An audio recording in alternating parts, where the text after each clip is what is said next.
அரியலூர் மாவட்டத்தில் கடந்த 2 நாட்களில் 4வது முறையாக குடிநீர் கேட்டு பொதுமக்கள் சாலை மறியல் செய்தனர். அரியலூர் மாவட்டம் செந்துறை அருகே மருதூர் கிராமத்தில் 100க்கும் மேற்பட்ட பொதுமக்கள் செந்துறை ஜெயங்கொண்டம் நெடுஞ்சாலையில் குடிநீர் கேட்டு காலி குடங்களுடன் சாலை மறியல் செய்தனர். இதனால் 2 மணி நேரம் போக்குவரத்து பாதிப்பு ஏற்பட்டது. டெல்டா மாவட்டங்களில் ஒரு பகுதியான அரியலூர் மாவட்டத்தில் தொடர்ந்து இதுபோன்ற சாலை மறியலில் ஈடுபடுவது தொடர்கதையாகி வருகிறது. கோடை காலத்திற்கு ஏற்ப முன்னேற்பாடுகள் எதுவும் செய்யவில்லையா என மாவட்ட நிர்வாகத்தின் மீது பொதுமக்கள் பலத்த குற்றச்சாட்டுகளை முன்வைக்கின்றனர். சம்பந்தப்பட்ட துறை அரசு பொதுமக்களை சந்திக்கவில்லை.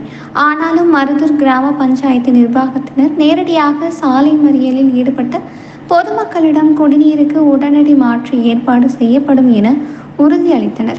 ஆனால் பொதுமக்கள் மாவட்ட நிர்வாகத்தின் மீது நம்பிக்கை இல்லை எனவும், மேலும் இதற்கான உரிய நடவடிக்கை எடுக்காவிட்டால் மீண்டும் மிகப்பெரிய அளவில் போராட்டம் நடத்துவோம் என அவர்கள் இவ்வாறு தெரிவித்து பொதுமக்களை கலைத்து சென்றனர்.